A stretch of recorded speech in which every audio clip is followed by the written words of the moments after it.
Feliz y auspiciosa tarde. En nombre de la Fundación Sakya y del Venerable Lama Rinchen Yatsen, os damos la bienvenida un sábado más a los encuentros con Lama Rinchen. Esta vez con las preciosas enseñanzas del Gran Atisha. Queremos notificaros que el próximo sábado es la celebración de uno de los 4 días más auspiciosos dentro del budismo tibetano. Celebraremos la Abdam Duchen. Pero no solamente celebraremos esto, sino que contaremos con el privilegio de tener las enseñanzas de su santidad Sakya Tresén 42 con nosotros en directo. Ese día no solamente tendremos a su santidad, sino que tendremos un día completo de actividades, siendo las de su santidad las más importantes. Pero comenzaremos a las 11 de la mañana con la recitación de los 16 arhats. Posteriormente, a la 1:30 de la tarde, tendremos las enseñanzas de su santidad. A las 4 de la tarde tendremos una meditación con nuestro venerable Lama Rinchen. Y a las 6 de la tarde tendremos también una charla con su santidad, una revisión realmente de las enseñanzas. Queremos que por favor reservéis esta fecha tan importante en vuestro calendario, ya que es una fecha en la que nuestras acciones, tanto positivas como negativas, se ven multiplicadas por 100 millones. Y es un privilegio para la Fundación poder invitaros a este día tan y tan especial con este gran maestro, cabeza de nuestra tradición. Muchísimas gracias a todos, os esperamos y os dejo ahora con nuestro venerable Lama Rinchen.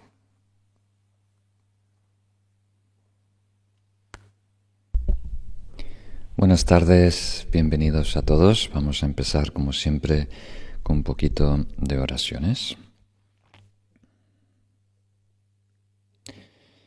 Tomo refugio en el Buda, el Dharma y la Asamblea Suprema hasta alcanzar la perfección. Lograré la iluminación para el beneficio de todos los seres con el mérito de las acciones generosas y las demás virtudes.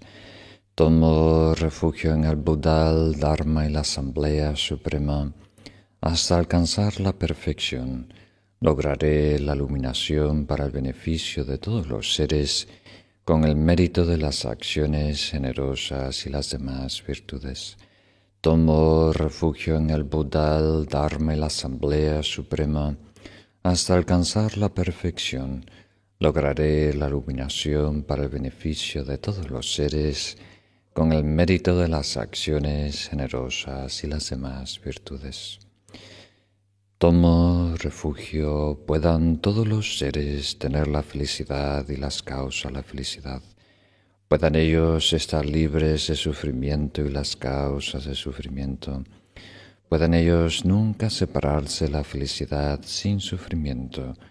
Puedan ellos permanecer en ecuanimidad, libres de parcialidad, apego y aversión. Muy bien, muchas gracias. Continuamos hoy con las enseñanzas muy importantes del gran maestro Atisha. Entonces nos quedan 7 líneas y vamos a intentar verlas todas hoy. Vamos a hacer un poco de comentario cada una de ellas y luego atender a tus preguntas o dudas. Si no tienes tiempo para ver toda esta presentación, creo que en YouTube, en la descripción del vídeo, vas a ver un guión de cada uno de los puntos y las preguntas y puedes saltar a esa parte del vídeo, si tienes poco tiempo. Vamos a empezar.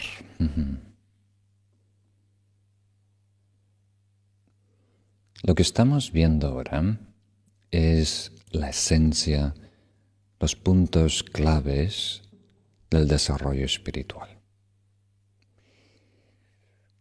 Normalmente uno asume que las personas que son exitosas, esa es una palabra un poco delicada en este contexto, las personas que son exitosas en el camino espiritual, que son capaces de dar un salto evolutivo, de lograr adueñarse de los estados espirituales, son especiales. Tienen algo especial, ¿verdad? ¿verdad? Tenemos esa expectativa. O es un maestro reencarnado, o es una persona superdotada, por decirlo así. Pero en realidad, en mi experiencia, y realmente lo que dicen todas las enseñanzas, las personas que son exitosas en el camino no son las personas superdotadas. Son las personas que tienen acceso, vamos a ser un poco más precisos, que se dan cuenta de los puntos claves del desarrollo espiritual. Entonces, independiente del estatus de esa persona, ¿verdad? Su nivel de conducta, su nivel de altruismo, su nivel de sabiduría, su mérito, todo eso juega un papel muy importante. Pero no es determinante. Independiente a su nivel espiritual, realmente lo que garantiza, por decirlo así, el desarrollo en el camino de una persona es si logra captar la esencia, los puntos claves del camino espiritual. Por eso vais a ver que no solo Atisha, grandes maestros de la historia, todos los linajes tibetanos compartieron a sus discípulos más cercanos de corazón estas enseñanzas de Menak en tibetano o enseñanzas, instrucciones esenciales o claves, que no solo resume el camino espiritual, sino que resalta los puntos que sí o sí no se pueden ignorar. Los aspectos del camino que sí o sí tenemos que integrar, superar, realizar. Por eso es tan importante una enseñanza. Si tenemos poco tiempo, aquí invertimos nuestra energía. Y no es técnicamente difícil de entenderlo, pero a nivel práctico resulta ser difícil de captarlo, porque requiere humildad, requiere apertura, ¿verdad? Requiere una persona que no está atrapada en su dogma personal, en su paradigma, ¿verdad? En su cosmovisión, que pueda considerar una idea nueva, extraña, extraordinaria, que la pueda realmente considerar, ¿verdad? Reflexionar sobre ella y después probar si funciona en su día a día, en el cojín. Entonces, las personas que tienen esa libertad, ¿verdad? Libertad de no ser orgullosos, no ser arrogantes, no creer que tienen las cosas absolutamente claras y pueden tener acceso, ¿no? Primero es acceso. No todo el mundo tiene acceso a estos puntos vitales. Y luego considerarlos seriamente y después poder integrarlos, ¿no? Esos 3 pasos. Porque hay muchas enseñanzas y una torre de Babel, pero los puntos claves son difíciles de transmitir.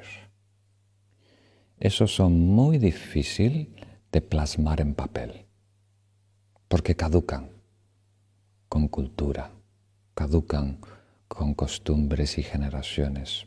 Se tiene que pasar, ¿verdad? Esa esencia, esa clave de una persona a otra. Entonces, a lo mejor para algunos de vosotros estas próximas líneas pueden ser muy, muy, muy valiosas. Entonces los invito a considerarlas. Ya hemos visto varias de ellas, 21. Ahora vamos a empezar, realmente en total son 21 y hemos visto 14. Ahora vamos a empezar con la número 15, que podéis descargar, que es el maestro espiritual, luego la instrucción suprema, amigos supremos, inspiración suprema, medios hábiles supremos, ayuda suprema y beneficio supremo. Muy bien. Entonces vamos a empezar con el maestro espiritual supremo. Ahora, primero debemos aclarar que no hay una fórmula para todos, ¿verdad? La función que desarrolla un maestro en nuestro desarrollo espiritual depende de la etapa en donde nos encontramos, ¿verdad? O sea, no hay un tipo de maestro que es mejor que otros, ¿verdad? Y no hay una relación con un maestro que es mejor que otras. ¿Captan esa idea? O sea, la función que tiene un maestro en nuestra vida, en nuestro desarrollo, varía, depende de nuestro estado. Y depende del estado del practicante, una función es más óptima que otras. ¿Tiene sentido? Entonces aquí, otra vez, lo que menciona Atisha es la función más sublime. ¿Tiene sentido? Aquí no está dando un resumen de estos aspectos espirituales, nos da una clave para entender su máxima expresión. ¿Cuál es la máxima expresión de un maestro? ¿Cuál es la máxima expresión de la meditación? ¿Cuál es la máxima expresión de la paciencia? Ese es el sentido, ¿verdad? Entonces hay toda una gama, todo un espectro, que pueda que esta clave que nos da Atisha no sea la que tú necesitas ahora, pero comprenderla, estudiarla, reflexionarla, nos ayuda a entender la gama, el espectro, el mapa y saberte situar. ¿Dónde estoy yo? Muy bien.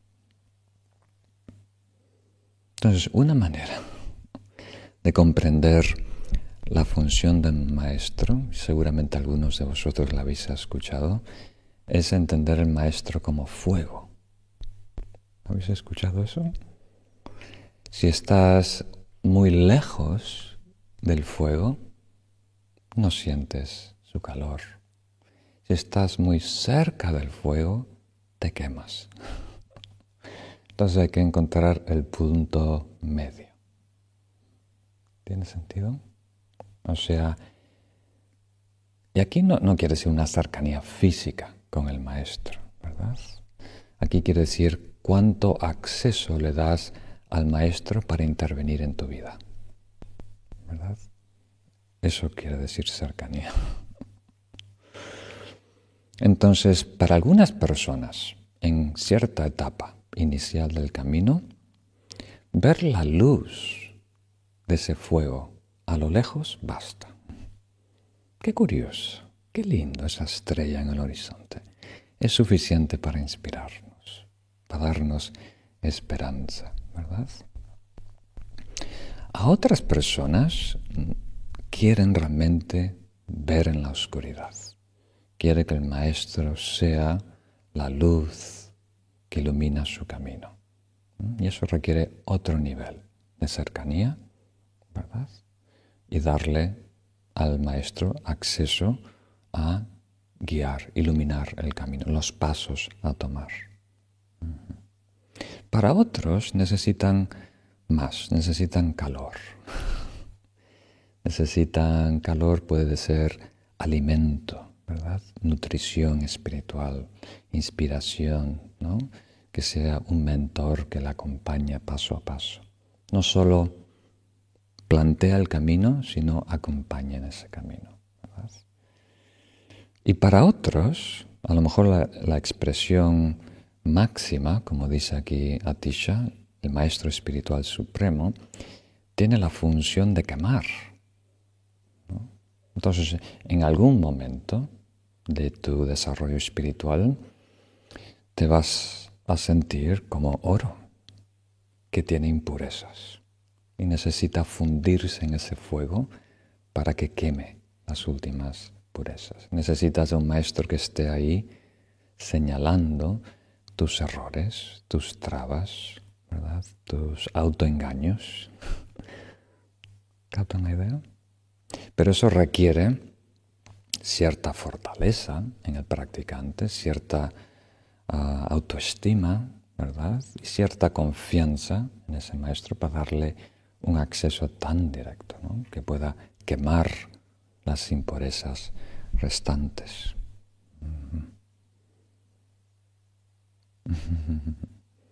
¿Es necesario decir más? A lo mejor sí, porque esto puede crear mucha confusión. Entonces, para algunas personas ni es necesario un maestro. Están en la fase inicial, son exploradores, están curioseando, quieren ser autodidactas, tener completo control, ¿verdad? Perfectamente bien. Pero para otras personas que quieren aprovechar más esta vida, más el camino, que tienen más confianza en sí mismos, entonces sí, poquito a poquito nos vamos acercando a ese fuego. Primero para sentir su luz, después para sentir su calor y eventualmente para arder, para quemar todas las impurezas pendientes. Entonces depende más en nuestro estado, en la etapa en la que nos encontramos, que el maestro. Aquí no estamos hablando del maestro, sino de la función que desarrolla en tu desarrollo espiritual, que es principalmente el nivel de acceso. Nivel de acceso quiere decir cuánto caso le haces, en términos muy simples. O sea, cuánto escuchas, ¿verdad? ¿Ves lo que dice el maestro como una sugerencia? No, algunas veces, Lama Rinchen, estoy planteando estas cosas, dame tu opinión, ¿no? Eso quiere decir que estamos al primer nivel, ¿no? Sino, Lama Rinchen, me gustaría que me aconsejes, ¿verdad? Eso es un poquito más que opinión, ¿no? Voy a considerar tus palabras con más peso, ¿no? Y cuando tienes mucha confianza en ti y en el maestro, entonces le puedes decir, por favor, dirígeme. ¿Verdad? ¿Cuál es mi práctica óptima en esta fase? ¿Qué debo hacer? Y cuando das un paso más, dices, mira, dime cuál es mi problema. Dime qué estoy haciendo mal, ¿verdad? Dime cuál es mi aflicción más severa. Dime qué tengo que corregir, ¿verdad? Nadie quiere saber eso, ¿verdad? Es raro la persona que tenga esta fortaleza para realmente escuchar esa noticia y no salir corriendo o no culpar. Entonces al inicio el maestro reconoce eso, ¿no? Esta persona solo quiere vislumbrar la luz de lejos. Entonces si hay que hacer una opinión es muy pasajera, muy dulce, muy suave, muy amortiguada. A lo mejor podrías considerar la posibilidad de explorar esta opción de meditar. Entonces ese golpe de esa instrucción de hacer práctica meditativa está amortiguado por 5 o 6 almohadas, ¿verdad? Pero después, cuando el practicante tiene más confianza, el maestro puede decir, déjate de pamplinas y ponte a meditar. No quiero excusas. ¿Tiene sentido? Entonces, ¿cuál es correcto? Pues depende de la etapa del practicante. Muy bien. Pero aquí con esta expresión de Atisha, el Maestro Supremo es quien expone nuestras faltas últimas, nuestras faltas ocultas, las que nosotros no queremos aceptar y reconocer. Las faltas que tú estás escondiendo debajo de la moqueta, la alfombra, ¿verdad? Esa es la función de la relación más estrecha que uno puede entablar con el maestro. Eso es una clave para entender ese tipo de relación o ese tipo de función que tiene un maestro en nuestra práctica. Muy bien. Pasamos a la siguiente. La instrucción suprema es la que nos capacita para corregir esas faltas. ¿Okay? Ahora pasamos a ¿qué es? Ese guía, esa directriz, ese consejo, ¿verdad? Esa instrucción espiritual suprema. ¿Cuál es la versión más suprema? Y es no la que nos indica cómo mejorar, no la que nos inspira, sino la que nos corrige, ¿verdad? La que nos corrige. Porque ese es el aspecto más exigente. De la perspectiva del practicante, esa es la instrucción más exigente. O sea, estamos predispuestos a explorar algo nuevo, a adoptar algo positivo, pero indagar en algo negativo que ya está dentro, eso cuesta más, ¿verdad? Hay que tener más humildad, más autoestima, más confianza en el maestro, tradición, enseñanzas y demás. ¿Por qué? Porque al principio nos enfocamos en condiciones, ¿verdad? Nos enfocamos en alejarnos de personas ruidosas, malvadas, alejarnos de lugares impuros, de hábitos impuros, alejarnos de objetos que puedan provocarnos emocionalmente, ¿verdad? Esa es la fase de la cueva que menciono en algunos cursos. Pero en la medida que madura el practicante, en la medida que maduramos, nos enfocamos más en cambiar nosotros y menos en cambiar la situación. ¿Tiene sentido? O sea, si tú hablas con tus amigos, tus familiares y demás, vas a ver que todo el enfoque está en cambiar algo afuera. Cambiar de sitio, cambiar de trabajo, cambiar de persona, cambiar de corte de pelo, cambiar una parte de tu cuerpo. Y en la medida que madura el practicante, dice, bueno, aparte de esto, mi prioridad es cambiarme yo, cambiar mi actitud, cambiar principalmente mi percepción. Voy a desistir en cambiar a los demás y me voy a enfocar en cambiarme a mí mismo. Muy bien, pasamos a la siguiente. Los amigos supremos son la atención plena y la atención vigilante. Esos son dos términos muy específicos que hablan de dos estados, ¿verdad? Que se traducen de diferentes maneras. Atención plena o mindfulness o recolección, ¿verdad?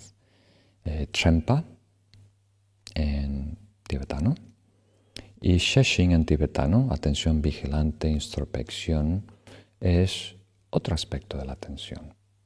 Entonces aquí Atisha hace eco, en realidad, algo que dice el Buda y que dicen todos los grandes maestros, incluso Shantideva, que la atención plena, mindfulness, y la atención vigilante juegan un papel vital en nuestro desarrollo espiritual. No le damos la importancia, el valor que realmente tiene. Y son nuestros mejores amigos porque realmente nos protegen y nos ayudan como ninguna otra cosa. ¿Tiene sentido? Los amigos en la vida son importantes, pero tienen sus limitaciones y todo está sujeto al cambio, ¿verdad? No podemos depender de ellos eternamente. Y algo que me dijo uno de mis maestros, si tú desarrollas atención plena y atención vigilante, resuelves 98% de tus problemas. Muy curioso, ¿no? Porque la mayoría de nuestros problemas es cuando no estamos presentes. Ocurren, se desarrollan cuando no estamos presentes. Si nos observamos durante el día a día, la mayoría del día estamos con los ojos abiertos, con la lengua moviéndose, pero no estamos plenamente presentes. Estamos viviendo un reflejo de la realidad, reciclando el pasado, proyectándonos al futuro, pero no plenamente operando a nuestro mejor nivel. ¿Tiene sentido? Entonces, lo que hacemos mal, ¿verdad? Los tropezones en la vida, por acciones torpes o palabras inapropiadas, es menos, ¿verdad? Por maldad y más por ignorancia, por no estar presentes, por no tener el cuidado, la atención, ¿no?, que merece. ¿Tiene sentido? Entonces, todo el sufrimiento que experimentamos en la vida nace como una consecuencia de nuestro karma negativo. Acciones, ¿verdad? Acciones que van en contra de la realidad, físicas, verbales y mentales. Y las acciones negativas, todo lo que produce ese malestar, nace de no tener atención plena, mindfulness, y no tener atención vigilante. Entonces las voy a describir brevemente y si estáis interesados, esto lo desarrollamos en detalle en muchos cursos. Es un poquito diferente al uso popular de mindfulness hoy en día, que es atención plena. Digo, atención en este instante sin juicio. Entonces, atención plena en el Dharma quiere decir que estamos atendiendo un objeto virtuoso, que estamos conscientemente, a propósito, en todo momento que estamos conscientes, sosteniendo, ¿verdad?, nuestra atención en algo virtuoso. Muy importante. Entonces no es solo estar presente, es estar entretenido, no es la palabra. Estar cultivando ya es meditación. Con mindfulness, con atención plena, quiere decir estar descansando, situados, sosteniendo un objeto virtuoso, una idea virtuosa, una imagen virtuosa, una actividad virtuosa, pero estamos habitando virtud. Y el otro aspecto, atención vigilante, es el aspecto de la atención que cuida de nosotros. Tiene algo de sabiduría intuitiva. Entonces sabe. Es el aspecto de la atención que sabe. Cuando pierdes ese objeto virtuoso, y también eso es su estado burdo, y en los aspectos más sutiles, cuando empeora la relación, el vínculo con esa virtud, ¿no? O sea, el aspecto de la atención que vigila, que conoce, que cuida de nosotros, que sabe cuando nos distraemos, cuando caemos en la fantasía o cuando nuestra mente cae en laxitud, ¿verdad? Una mente opaca, o cuando se dispersa, una mente muy agitada. Muy bien, entonces eso son dos herramientas vitales para todo meditador. No es meditación en sí, pero son los instrumentos que necesitamos para cultivar todas las técnicas meditativas habidas y por haber. pero son herramientas que no solo sirven en el cojín, las llevamos en nuestro cinturón de herramientas en nuestro diario vivir. Nos protegen y eso hace que toda nuestra vida sea práctica espiritual. Pasamos ahora a la siguiente, la inspiración suprema. La inspiración suprema son los enemigos, los obstáculos, las enfermedades y los sufrimientos. Muy bien, esto no es muy común. Cuando pensamos en inspiración, pensamos en algo luminoso, algo bello, ¿verdad? Algo, como diríamos, con una fragancia delicada. Pensamos como la primavera, ¿no? El amanecer en la primavera con un arco iris lejos y con pájaros cantando, con mucho optimismo, personas sonriendo, ¿no? Casi como un anuncio. Pero nunca ves una propaganda, un anuncio en la televisión con enemigos, obstáculos, enfermedad y sufrimiento. No vende, ¿verdad? No inspira a movernos. Pero la inspiración suprema es justo esto. No quiere decir que no existen otras inspiraciones o que otras inspiraciones son mejores ahora en donde nos encontramos en camino para nosotros, que nos tenemos que enfocar en lo positivo, perfectamente válido para la mayoría, pero finalmente, ¿no? Para un practicante absolutamente comprometido, con mucha confianza, ¿verdad? En sí mismo, en el camino, etc. La mejor inspiración es el lado oscuro de la vida. Realmente es el mejor combustible, porque nos inspira a desarrollar compasión, ¿verdad? Primero, cosas más inmediatas como impermanencia, la renuncia, samsara, a los aspectos mundanos de la felicidad, pero en su expresión más sublime inspira compasión. O sea, todo el malestar que tú percibes inmediatamente te hace atender el malestar de otros, que es mucho mayor, ¿verdad? Porque sí, lo que tú estás viviendo es crudo y duro, pero por lo menos tienes recursos.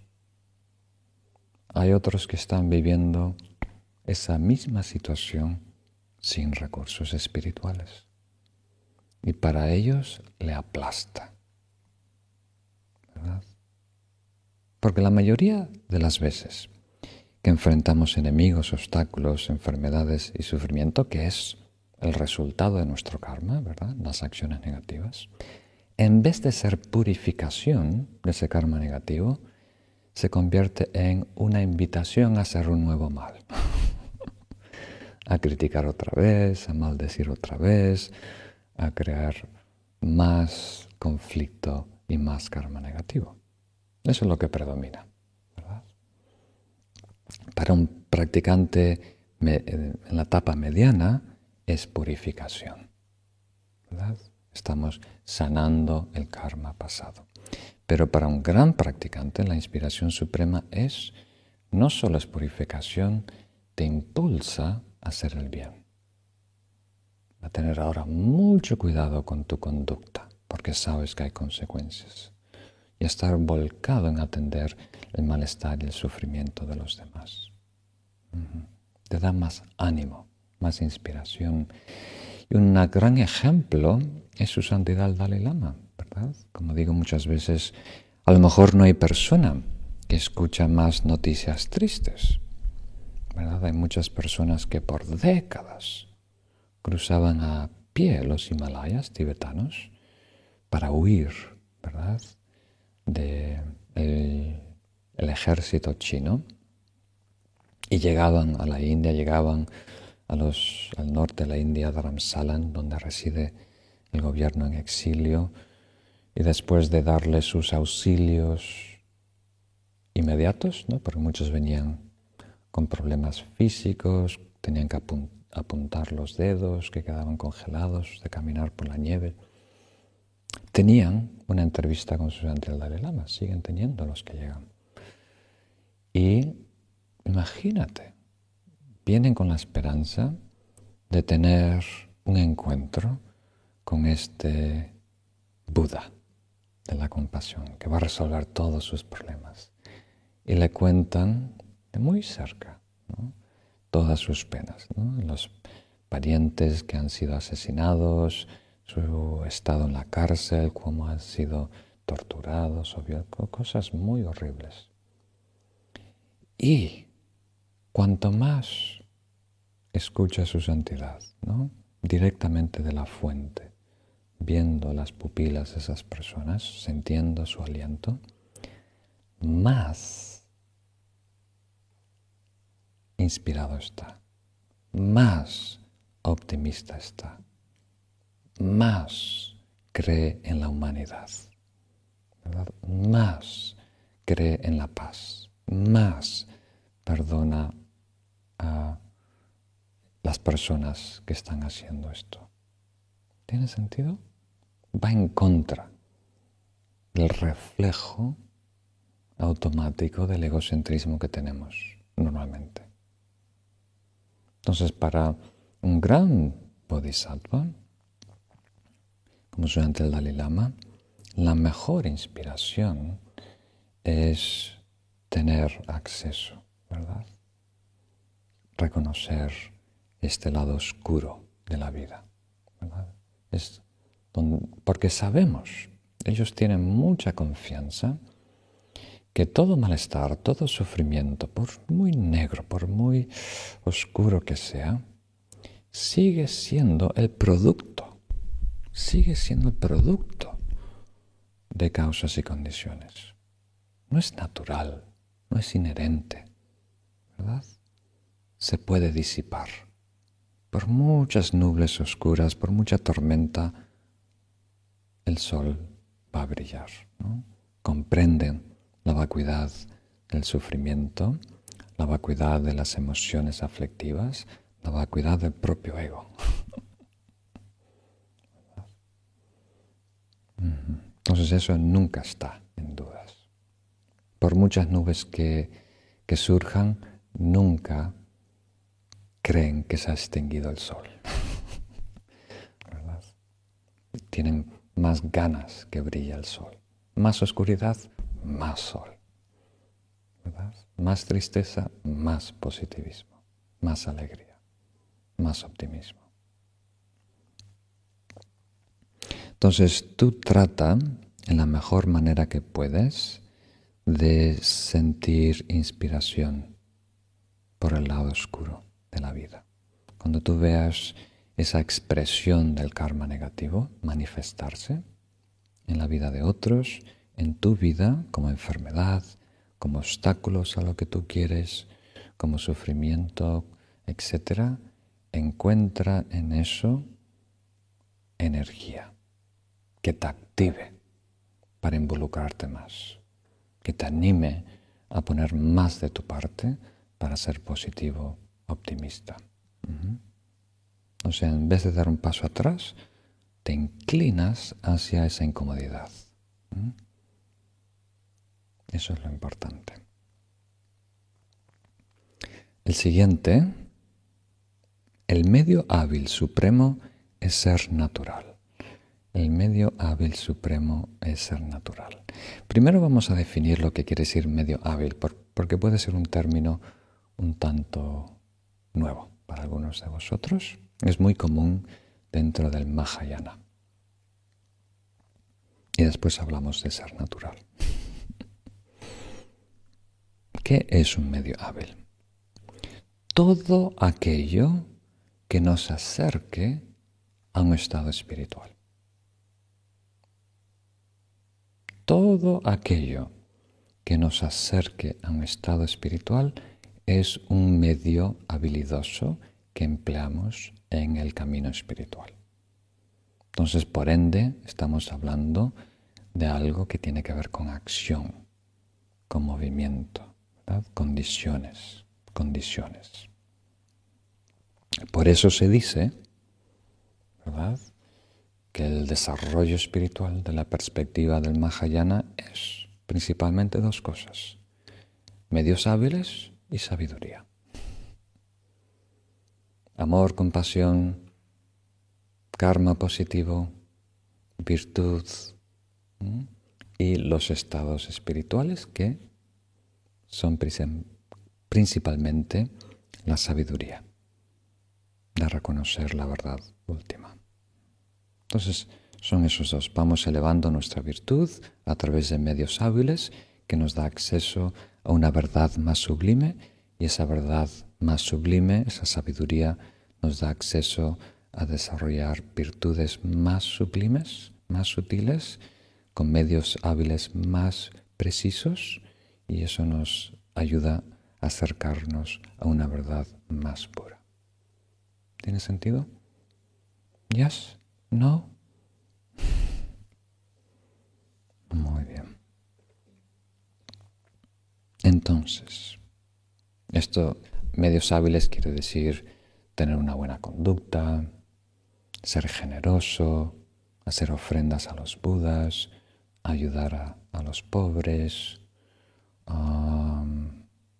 disciplinar la mente, desarrollar amor bondadoso.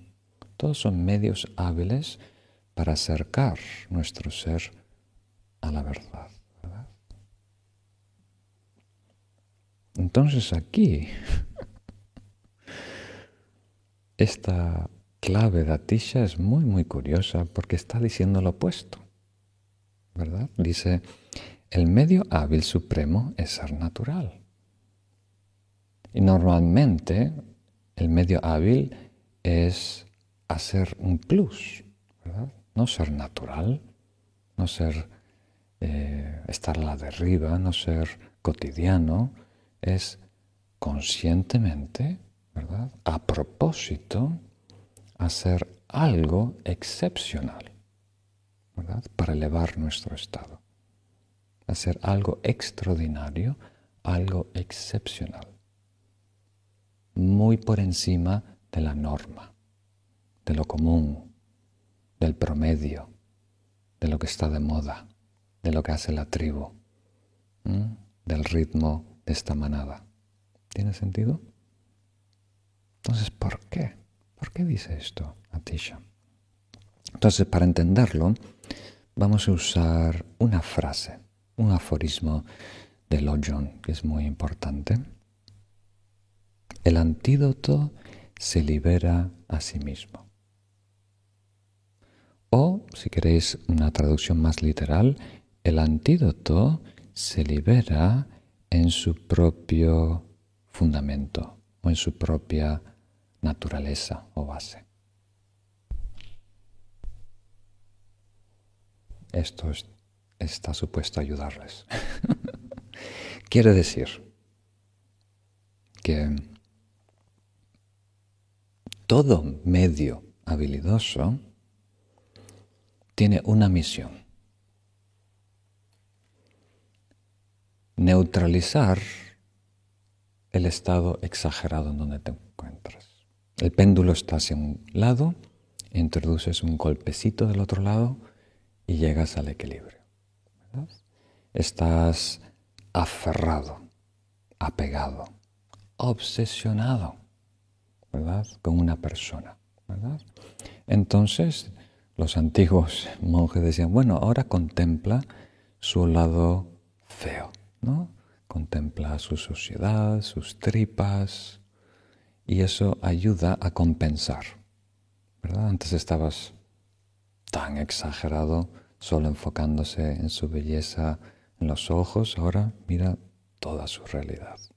Y eso hace que el péndulo quede en su estado neutral, ¿verdad? Y ahí no insistas, no sigas pensando que es feo, que huele mal, porque eso te llevaría al otro extremo, a sentir asco, repugnancia, ¿verdad?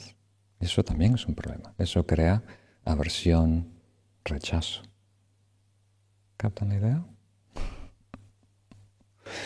Muy bien. Entonces, en su expresión más sutil, el antídoto superior es la vacuidad. O sea, vacuidad quiere decir nuestra idea de la realidad última. ¿Verdad? La realidad última. Y si esto es demasiado, no hay problema. Vamos a tocar otro tema, tener un poco de paciencia, pero necesito 2 minutos para explicar esto. La vacuidad de este cuenco no es que está vacío, sino es que carece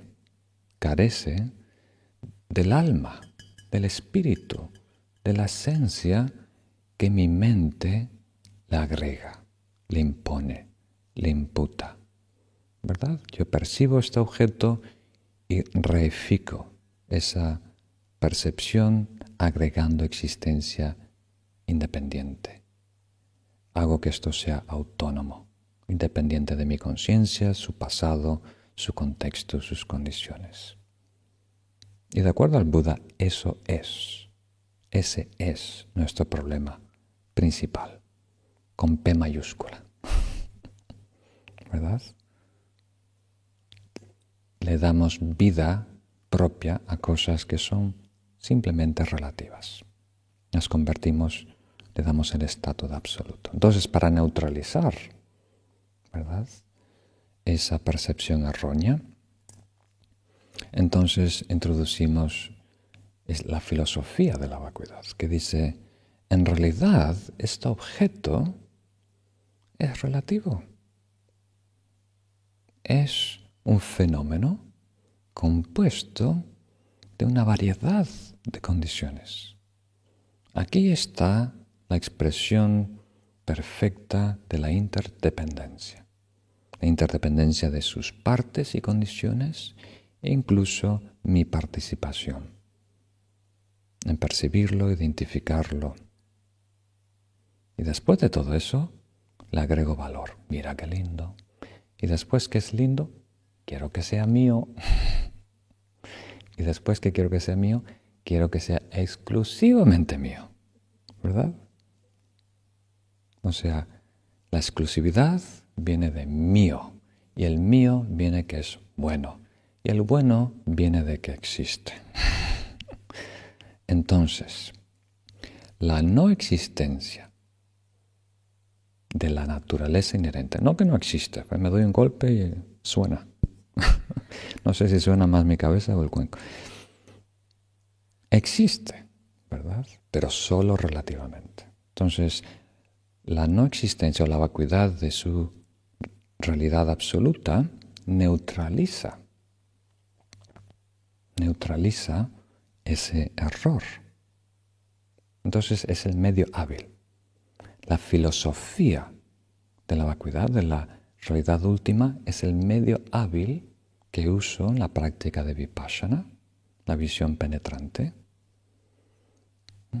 Pero una vez que corrijo la idea errónea de este fenómeno, de este objeto, dejo que esa idea de estado último de vacuidad también se evapore en su propia vacuidad. En algunas tradiciones se llama la vacuidad de la vacuidad, queriendo decir que la idea de la verdad última no es la verdad última. Es solo un medio habilidoso para neutralizar otra idea.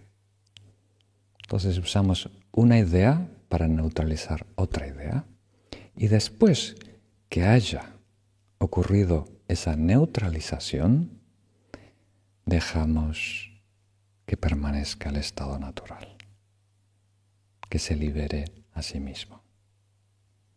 ¿Tiene sentido?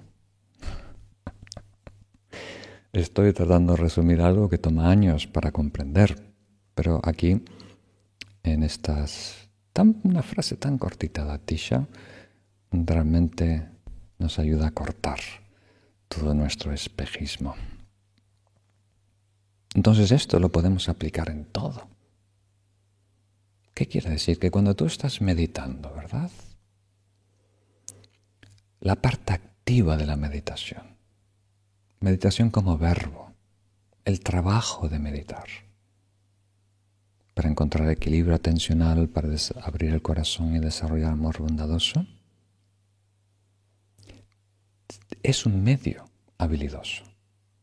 La técnica meditativa, el protocolo que sigues, es el medio habilidoso que estás empleando para neutralizar un desequilibrio. Y una vez que logres ese equilibrio, ahí el medio habilidoso consiste en ser natural, ¿verdad? En habitar ese estado espiritual de atención perfecta, shamatha, de amor bondadoso, el samadhi de metta, o incluso la verdad última. Entonces dejamos que una vez vamos a hacerlo muy simple. Muy simple. Una vez que logres relajar el cuerpo, deja que tu cuerpo permanezca en su estado natural. Eso es lo único que está diciendo. Ahora, si comprendes esa fórmula, lo puedes aplicar a shamatha, altruismo, sabiduría. Una vez que logras disipar toda la tensión, toda la rigidez, que eso es algo agregado, un extremo, después dejas que el cuerpo habite su estado natural, que respire como quiera, cuando quiera. ¿Tiene sentido? Y esa es la expresión máxima del medio habilidoso. Poder habitar la expresión natural del cuerpo, la expresión natural de la voz, la expresión natural de la mente, la expresión natural de la realidad. Sin artimañas, sin elaboraciones, sin querer hacer más. Cuando llegas ahí, el medio habilidoso es relajarte ahí, permanecer, habitar ese estado. Muy bien. No sé si quedó claro. Por los amigos que me acompañan aquí, creo que no. Pero podéis hacer preguntas si queréis. Pasamos a la siguiente. La ayuda suprema es introducir a otros en el Dharma. Esto puede ser un poco controversial, ¿verdad? Entonces, siempre que hay dudas, normalmente surgen por un conflicto, ¿verdad? Vemos una contradicción. Entonces, muy importante reflexionar para encontrar el camino en medio. Aquí, por ejemplo, los dos extremos pueden ser sectarismo y lo que yo llamo anarquismo espiritual. O sea, sectarismo, muchos de vosotros lo vais a entender como una persona fundamentalista, que cree que su secta es la única que tiene la verdad, el único camino correcto. Ojalá todos fueran de mi religión, estarían todos salvados. Qué lástima, pobrecitos ellos, ¿no? Esa mentalidad que cree que tienen la única verdad. No es solo dogmático, es una persona que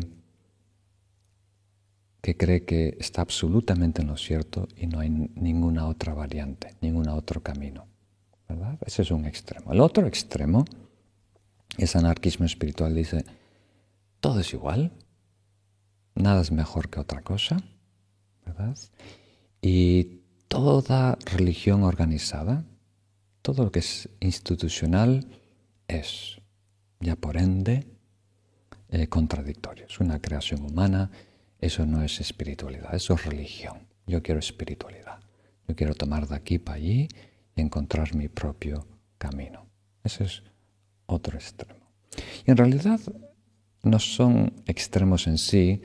Para un estado de conciencia es óptimo. Necesitan esa rigidez de pensar que están absolutamente ciertos. Y para otro estado de conciencia, que es transitorio, pero algunas veces tarda décadas, es importante pensar que todos los ismos, que todas las tradiciones, que todos los métodos hábiles son incorrectos. Hablan solo del resultado. Ahora, si vemos eso como extremos, el camino del medio es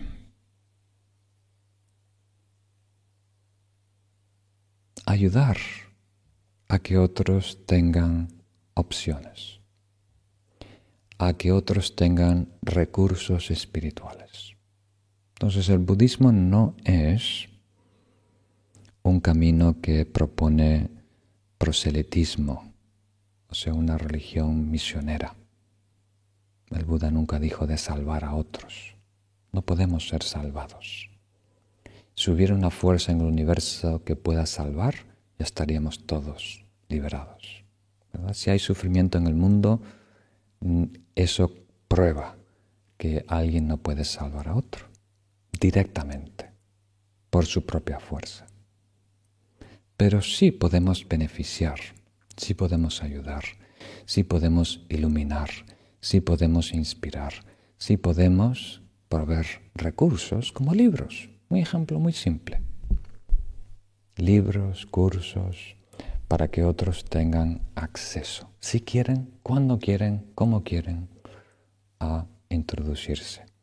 Tener las herramientas para hacer esos cambios internos y liberarse, salvarse a sí mismos. ¿Tiene sentido?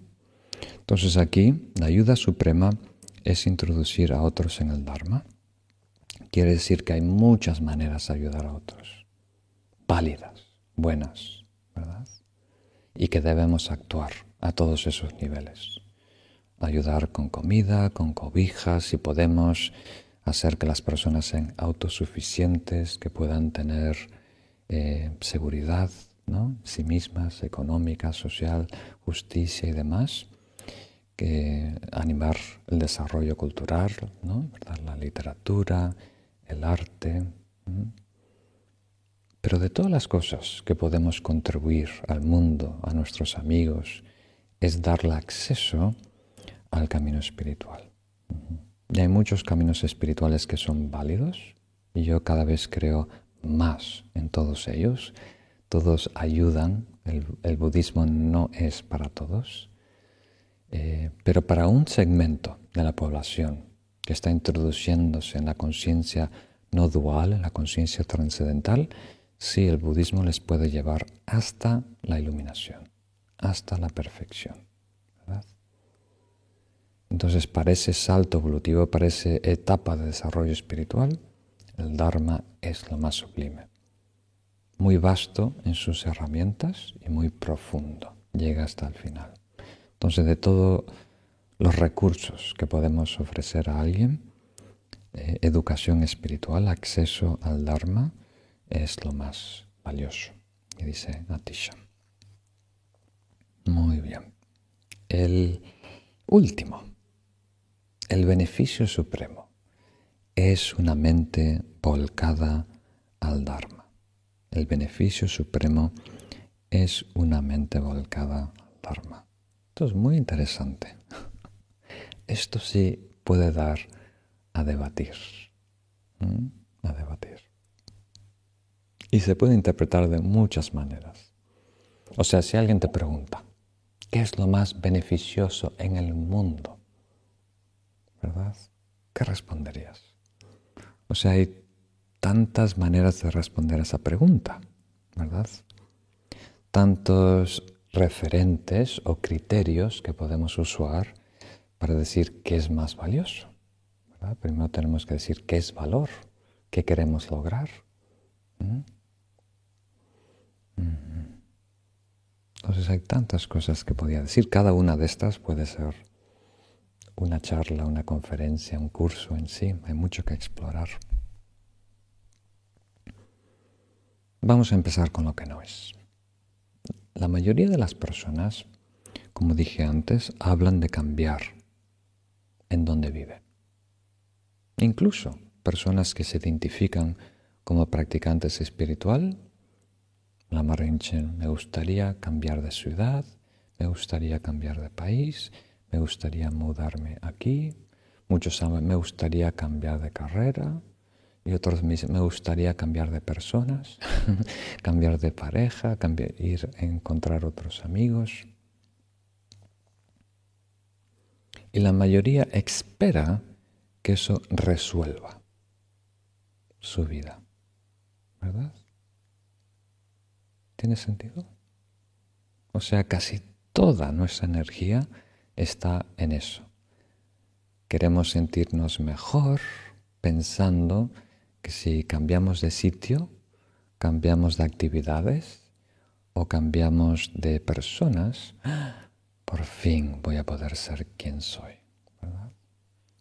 Y tiene un beneficio poderoso e casi inmediato. Pero si queremos un cambio que perdure a largo plazo, un cambio genuino, entonces tenemos que cambiar nosotros.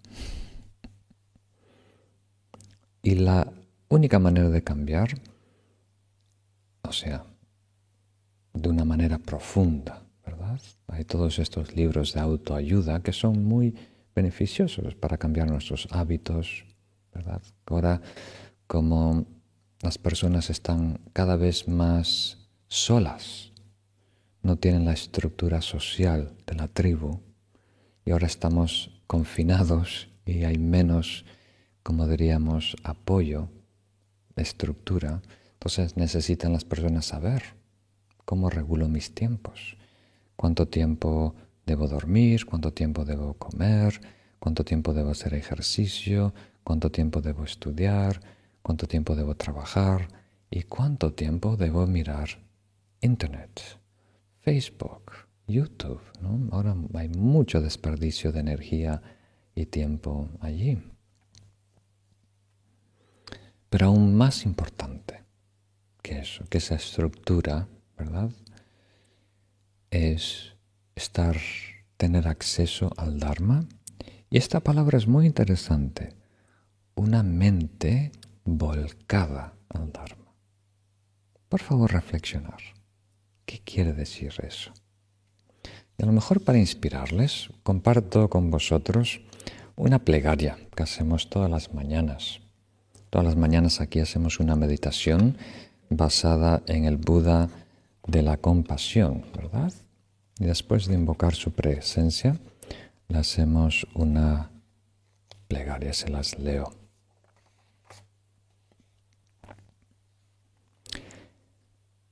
Rindo homenaje al más excelente maestro y a las tres joyas preciosas y ofrezco esta plegaria.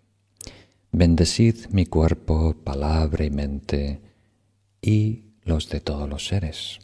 Bendecidme para que mi mente se acerque al Dharma y se adhiera al sagrado camino. Bendecidme para que pueda sobrellevar las decepciones en el camino y para que en vez de percibir engaños experimente la realidad. Bendecidme para que acabe con las distracciones que me alejan del Dharma y para que en mí florezcan el amor y la compasión. Bendecidme para que me adiestre cultivando las dos bodhicittas y para lograr rápidamente la iluminación. Entonces esa es una elaboración de lo que estamos viendo ahora en esta línea. El deseo de volcarnos hacia el Dharma. Volcarnos quiere decir valorar los estados espirituales como el mayor recurso en nuestra vida para lograr la felicidad. Tenemos otras responsabilidades que hay que atender, pero por encima de todo, el mayor recurso que más garantía da a lograr una felicidad genuina, una satisfacción que perdure, ¿verdad? Un bienestar incondicional es el Dharma. Entonces tengo que volcarme. Volcarme no quiere decir sitio, no quiere decir que tienes que vivir en un monasterio. No quiere decir personas, que tienes que estar rodeados de monjes, ¿verdad? Y monjas. No quiere decir actividades, no quiere decir que tienes que estar meditando todo el día. Eso son cosas externas que no dan garantía.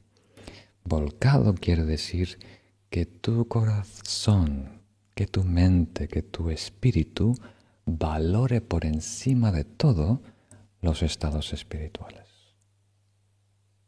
las verdades espirituales y por ende los medios hábiles que nos llevan a ellos, ¿verdad? Muy bien. Entonces, para resumir, renuncia, bodhicitta, vacuidad, es una manera de hablar de los tres grandes estados espirituales en el camino del Mahayana. Bueno, si os parece, abrimos el foro si tenéis alguna duda, alguna pregunta. Si está relacionada con estas 7 líneas, mejor.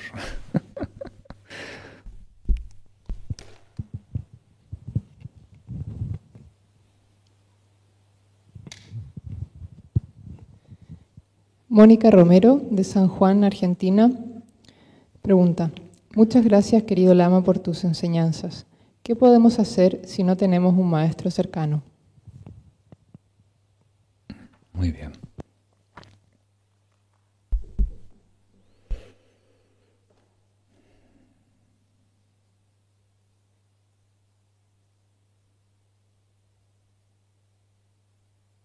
Entonces, hay varias cosas que mencionar. La primera es, podemos tener un maestro.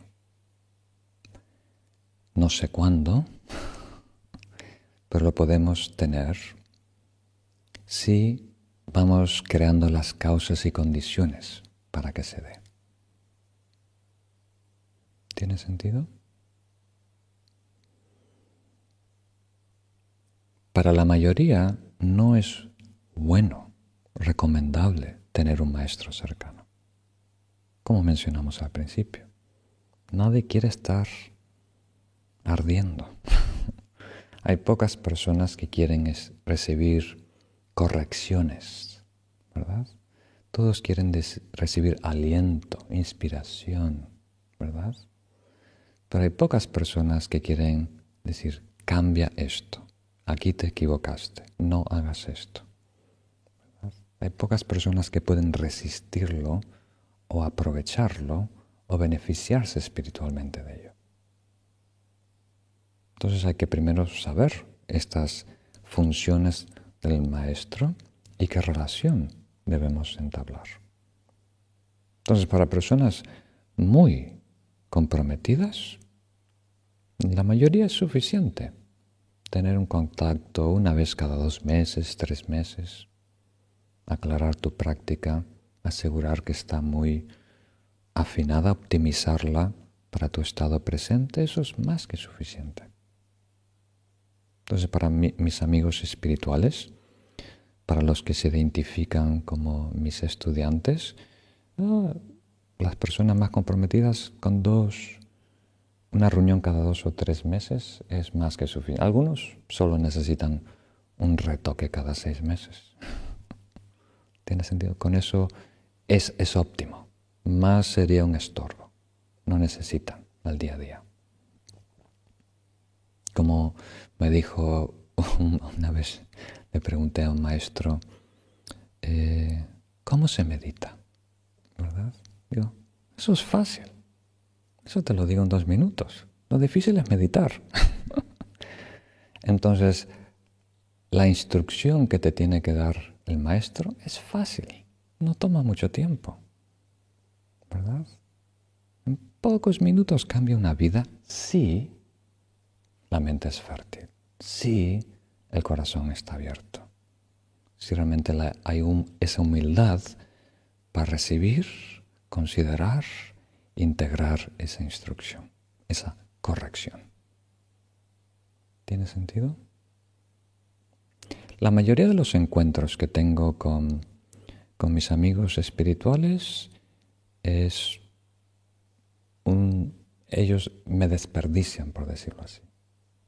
O sea, lo bueno que yo puedo ofrecer de lo que he aprendido y lo que he experimentado, no hay cabida, no hay oportunidad. No me preguntan. ¿Captan la idea? Entonces, la mayoría de nuestros recursos están desaprovechados. No los utilizamos a su máxima expresión. Entonces, hoy en día, con los cursos que estamos desarrollando en línea, ¿verdad? Ahí hay no solo las instrucciones de Atisha, de los grandes maestros, hay mi explicación, mi comentario. Después tenemos reuniones en donde ayudo a ajustar cualquier duda, resolver cualquier contradicción que pueda surgir, a atender a las preguntas. Y eso es más que necesario. No tenemos que estar físicamente compartiendo el mismo edificio, la misma sala y demás. ¿Tiene sentido?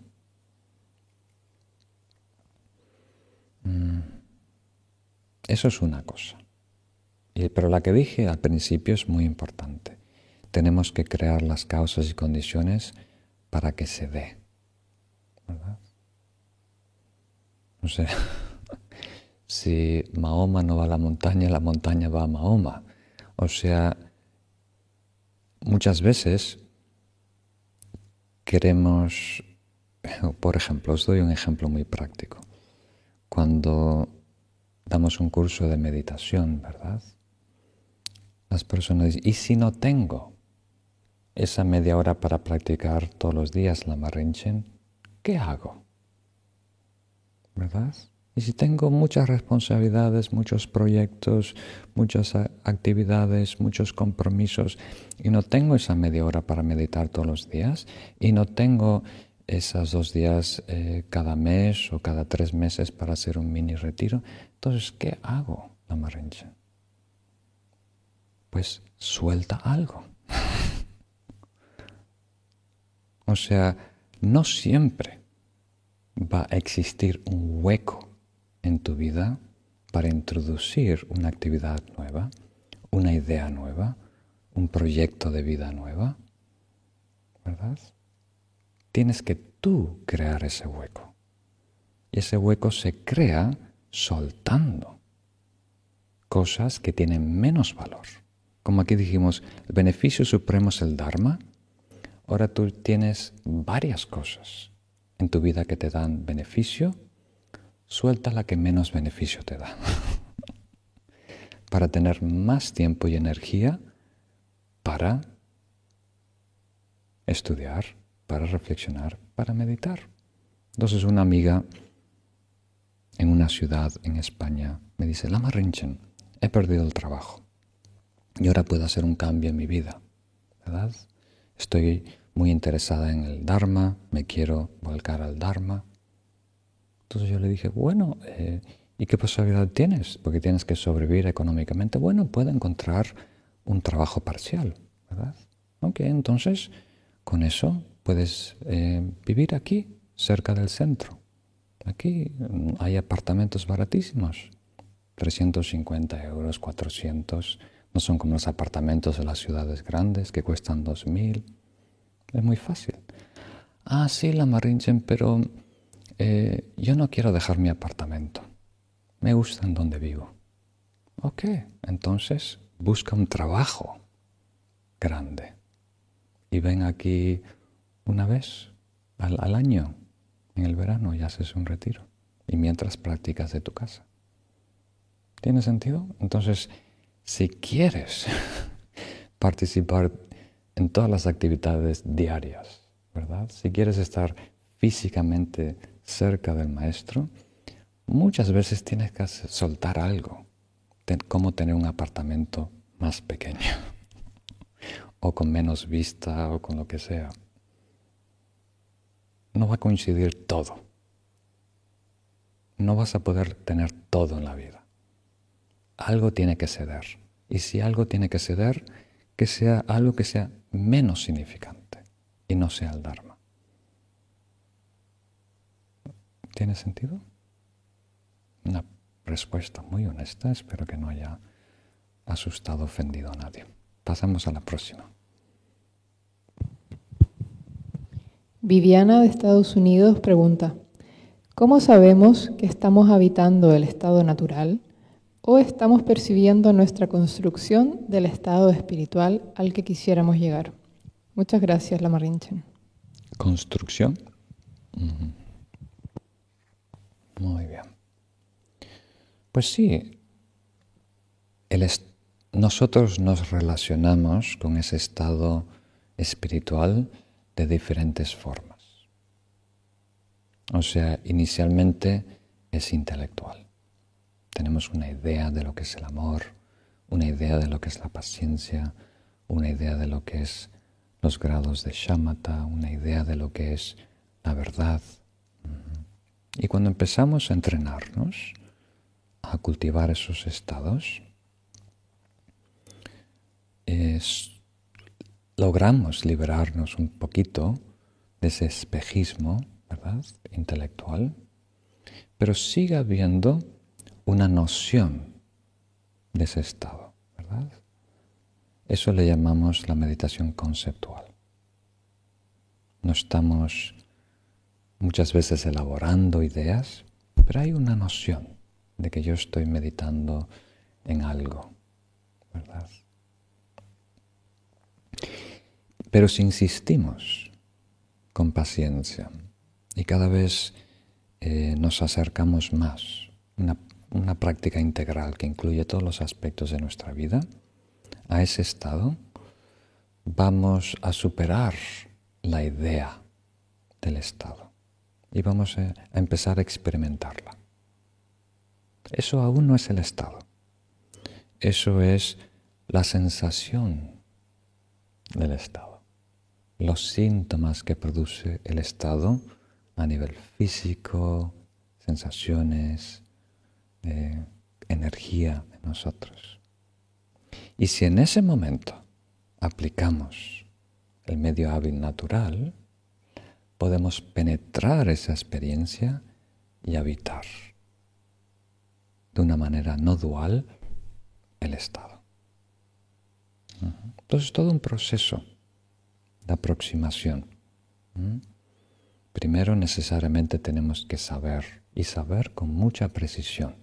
El que diga que no necesitamos palabras, instrucciones, filosofía, lectura, estudio, está muy equivocado. Quiere un atajo que no funciona. Y con esa idea muy clara, nos acercamos a la verdad, después soltamos la idea, tratamos de experimentar, soltamos la experiencia y tratamos de permanecer en ese estado de una manera natural y no dual.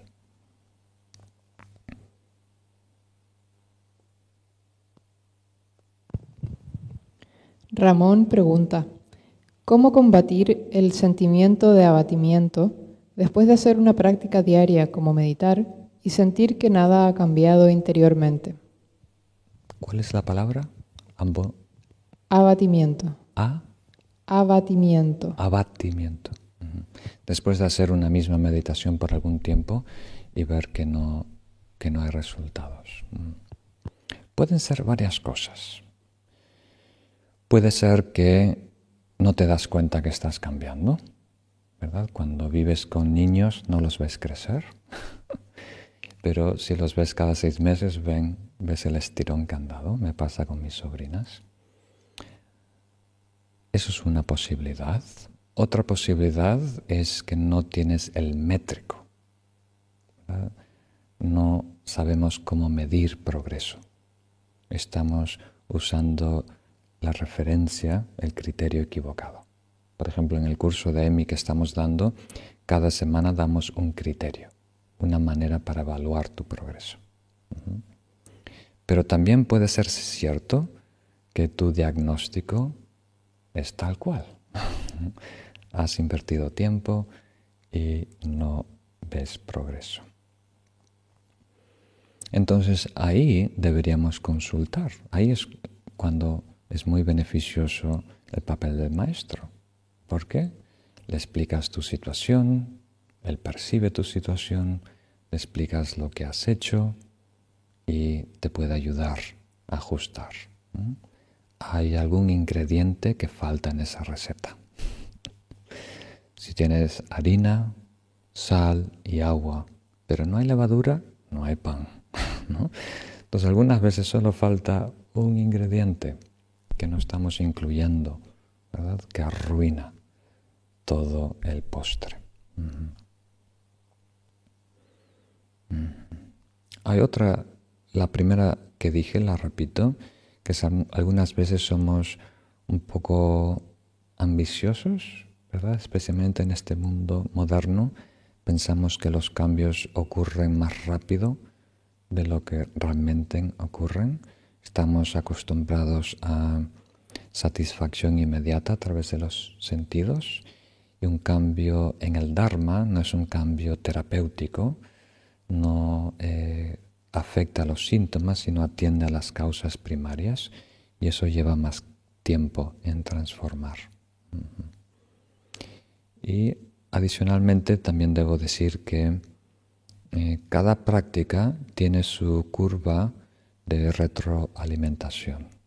O sea, algunas prácticas uno nota el progreso día a día, otras es una curva exponencial, otra es escalonada y otras que emplean mantras, por ejemplo, no se ve el más mínimo, la más mínima señal de cambio y de repente, años más tarde, hay un salto.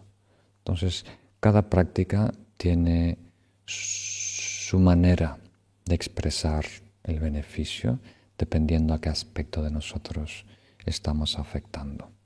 La atención, por ejemplo, es la más fácil de detectar. Practicar Shine, calma mental, mindfulness,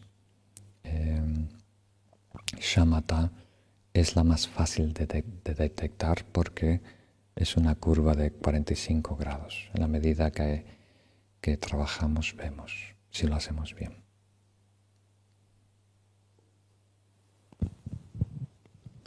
Leonor pregunta, Lama Rinchen, cuando estamos en una situación oscura en nuestra vida, si logramos mantenernos conscientes de que es una ilusión, ¿podremos superar el sufrimiento? Muy bien.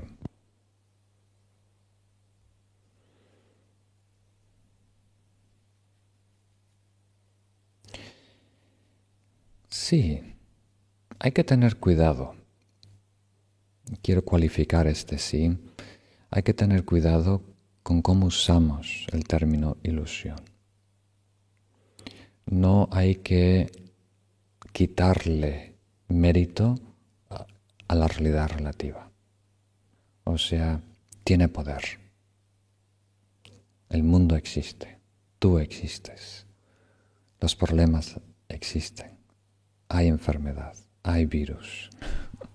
Hay que pagar el alquiler.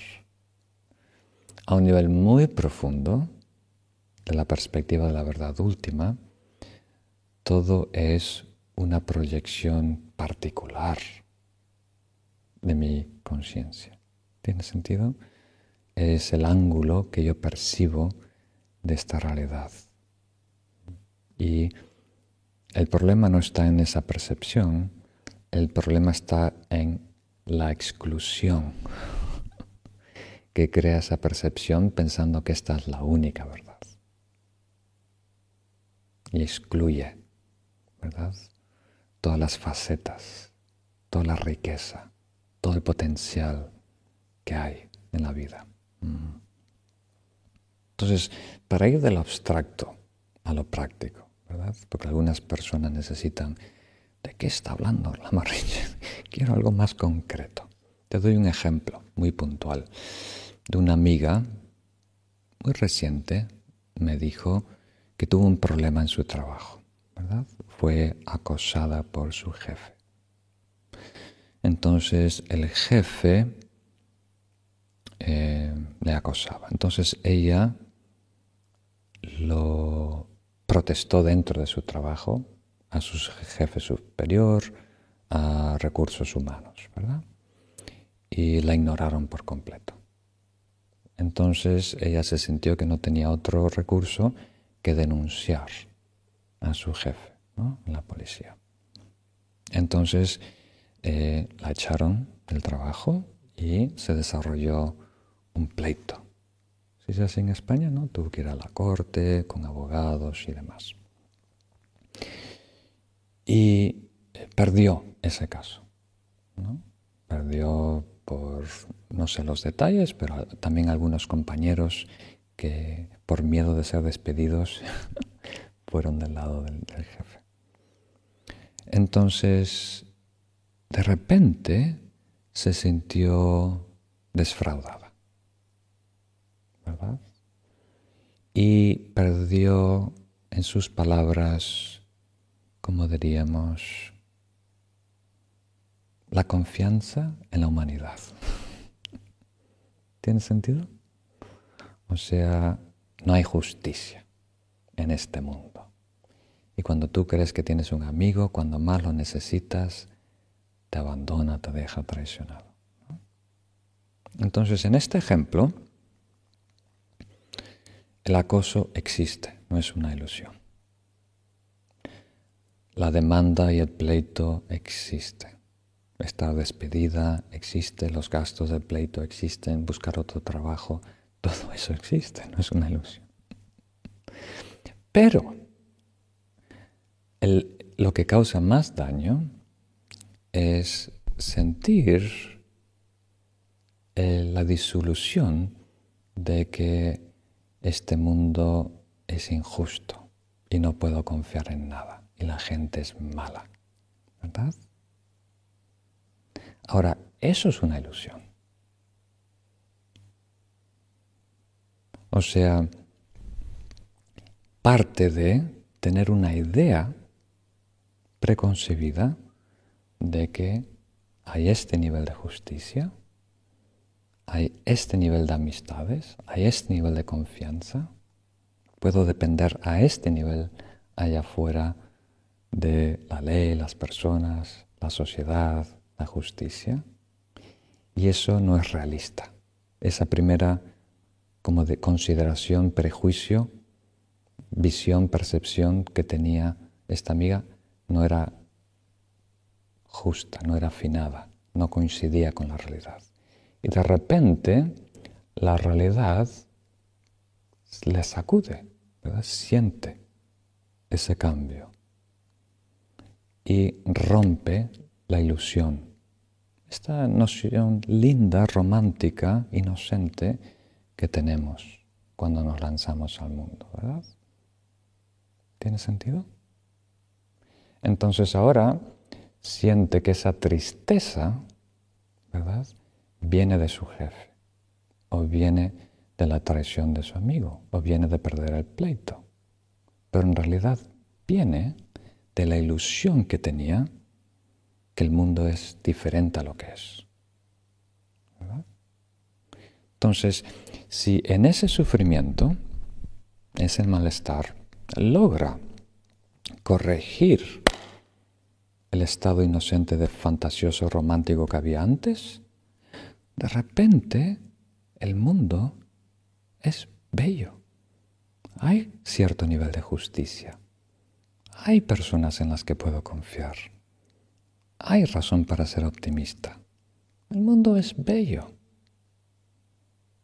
No es tan fantasioso y bello y puro, y no todos son santos como pensaba, pero sigue siendo bellísimo. Lleno de posibilidades, lleno de personas maravillosas, encantadoras. ¿Captan la idea? Entonces, a nivel relativo, sí, hay realidades que tenemos que considerar, actuar, incluso legalmente, pero la mayoría de las veces confundimos los hechos y le atribuimos la responsabilidad de hacernos sufrir, cuando en realidad es autoprovocado. Es nuestra interpretación de los hechos, nuestra resistencia a aceptar los hechos, nuestro aferramiento al apego, o el aferramiento apego a la idea de cómo debe ser el mundo, de cómo me deben tratar, cuánto debe durar los resultados en la meditación, cuándo voy a ser exitoso en este trabajo, cuándo me voy a curar. ¿Tiene sentido? Esa exigencia nuestra por aferrarnos a una idea que no coincide con la realidad presente es lo que nos hace sufrir, lo que nos irrita, lo que nos molesta, lo que nos enfada, lo que nos quiere buscar venganza, ¿verdad? ¿Tiene sentido? Entonces, hay retos, hay exigencias, hay responsabilidades, hay dificultades, pero eso no necesariamente causa la mayoría de nuestro sufrimiento interno. Entonces, eso sí es una ilusión, podemos decir, que viene de estar aferrado, insistente en otra versión de la realidad.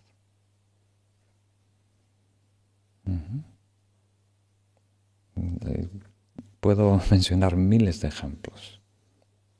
Todo más o menos funciona así, pero a lo mejor con este basta y podemos atender otras preguntas. Juan Lara, un enorme agradecimiento por su bondad, querido Lama Rinchen. Ha tocado el tema "La mejor forma de actuar es la natural". ¿Cómo podemos saber cuál es la forma natural de actuar? Muy bien.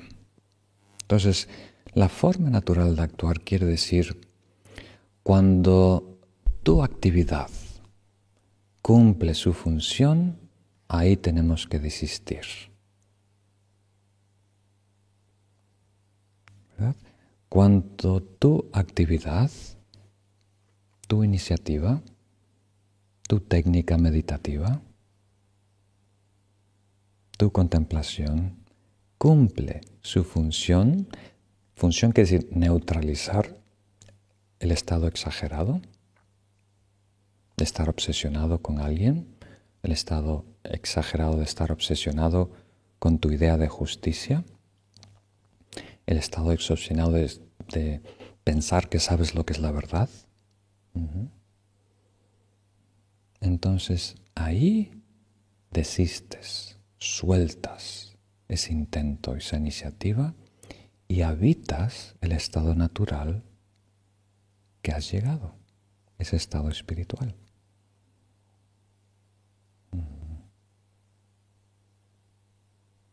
Hay diferentes maneras de explicarlo, pero para una audiencia general yo creo que a lo mejor esta es la más ventajosa.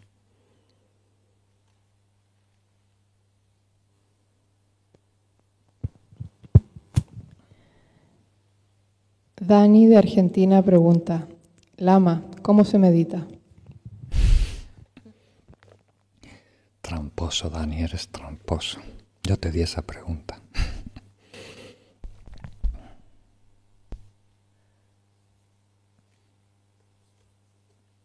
Entonces, la definición clásica es meditar es cultivar. ¿Qué quiere decir? Tenemos que encontrar el estado y luego la meditación empieza cultivando ese estado. El encontrar ese estado no es meditación. Cultivar ese estado es meditación. ¿Verdad? Eso lo explica todo.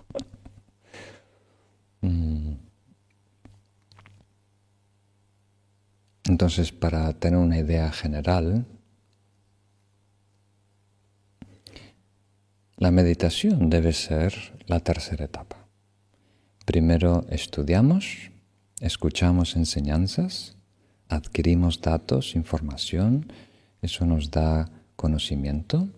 Después reflexionamos en ese conocimiento, armamos el rompecabezas, todos los datos realmente se armonizan en una visión que resuelve todas las contradicciones, ¿verdad? Que señala directamente el estado espiritual. Y después, cuando tengamos esa verdad, tratamos de habitarla, de cultivarla, de permanecer en esa verdad para que nos sane, para que esa verdad ayude a eliminar los velos conceptuales y emocionales. Entonces, al inicio, meditación es un hacer, es un verbo. Uno tiene que poner de su parte, ¿verdad?, iniciativa para acercar y cultivar esa verdad. Y una vez que llegamos ahí, como dice esta instrucción, el medio hábil, la meditación es permanecer allí. Dejar que ese estado natural se haga cargo. Una vez que llegues, casi como llegar al ápex de una montaña. Si te inclinas un poquito más, te caes. Entonces, cuando llegues al ápex, te quedas ahí y disfrutas del panorama. Cualquier movimiento es peligroso. Te vas a caer y vas a tener que subir de nuevo. Entonces, la meditación es un proceso de acercarnos a ese estado, habitarlo de una manera natural, y después ser sacudido, ¿verdad?, por nuestras tendencias habituales. Una distracción, una memoria, una emoción, ¿verdad? Y te caes. Te puedes caer 1 metro, te puedes caer 1 kilómetro. Y después tenemos que dar unos pasitos para regresar a ese estado y permanecer ahí. Entonces la meditación se puede ver dentro del contexto de shamatha, que quiere decir cultivar un estado meditativo, una absorción meditativa que combina calma y lucidez. Se puede entender como un proceso de abrir nuestro corazón, toda la gama del altruismo, empezando con empatía y amor bondadoso, culminando en bodhicitta, y se puede entender como sabiduría, como el primer ejemplo que di, ¿verdad?, pasando de la sabiduría intelectual a la experiencial, y eventualmente hasta esa palabra queda corta. Entonces, cultivar. Meditación es cultivar un estado espiritual, para simplificar, el estado de equilibrio, de calma y lucidez, de shamatha, el estado de altruismo o el estado de verdad.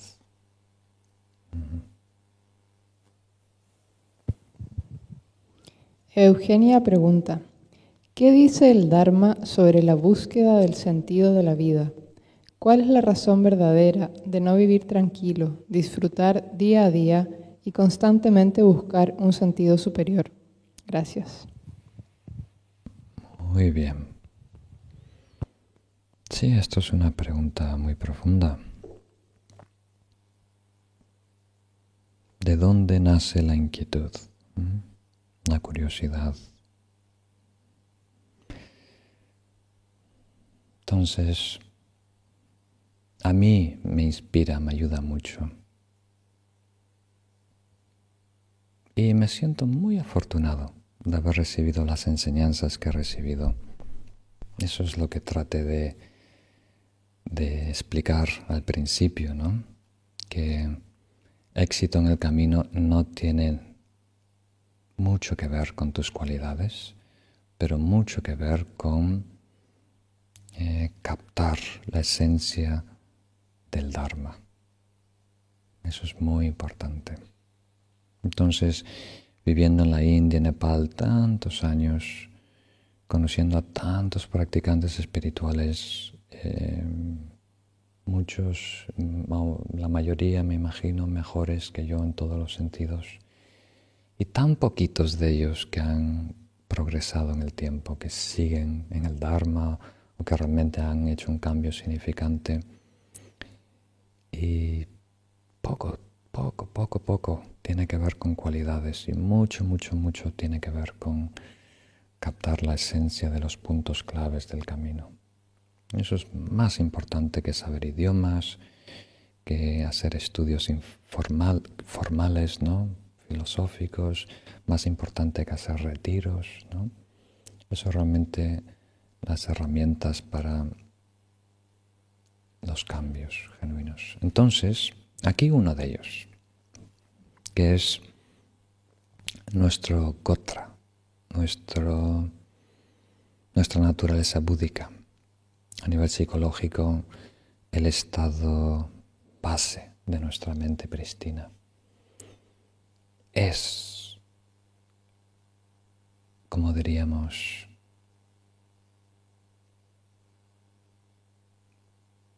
lo más genuino. Todo lo demás es una elaboración, un reflejo de. Y es libertad plena, porque no tiene ninguna limitación. No solo física, no tiene ni limitaciones conceptuales, ¿verdad?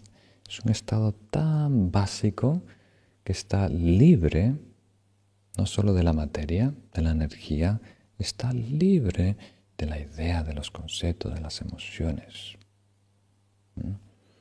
Entonces es infinito, es abundancia, es gozo, es gracia, es paz y satisfacción.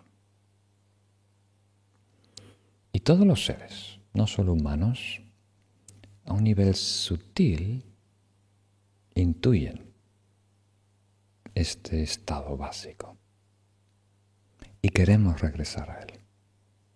Por eso todos anhelamos la felicidad, el bienestar. Los humanos somos sofisticados y hablamos de felicidad, pero a un nivel directo, bienestar, paz, satisfacción, plenitud. Y alejarnos de todo lo opuesto, el dolor, malestar y demás. Entonces, eso cosquillea dentro de nosotros a un nivel existencial. Y por lo tanto, es la razón por estar insatisfechos con todo lo demás. No importa todos los yates que tengas, los coches, las parejas, los recursos, el prestigio, la fama, poder, satisfacción y placer sensorial, todo sabe a poco. Todo nos deja insatisfechos, ¿verdad? Y el cosquilleo se siente aún más en la soledad, en el silencio. Porque ahí no podemos distraernos, no podemos enmascarar este vacío existencial, ¿verdad? Cuando no hay método de compensación, cuando se acaba el helado, aparece esta sensación de agobio, insatisfacción, aburrimiento, soledad, necesidad. ¿Y cómo reaccionamos? De dos maneras. Para simplificar una generalización muy burda, los humanos, hay los decepcionados y los ilusionados. Hay personas que siguen, ¿verdad? Siguen con la esperanza que van a lograr ser felices si logran la casa perfecta, el matrimonio perfecto, la fama perfecta, los recursos perfectos, el cuerpo perfecto, ¿no? O sea, que todo sea como esos 5 últimos minutos de una película de Hollywood. Lo puedo lograr. Puedo perfeccionar todos los aspectos de mi vida. Suelen ser personas jóvenes. Y el resto se da por vencido. Mira, en esta vida no se puede ser feliz. La vida es un tango. es amarga. Me conformo con sobrevivir, con tener menos golpes. Voy a lo seguro. Me quedo con este huequito, este rincón. Hago lo que toca, cumplo. Y caminan con la cabeza baja. Es de la gran mayoría. Pero hay una tercera categoría.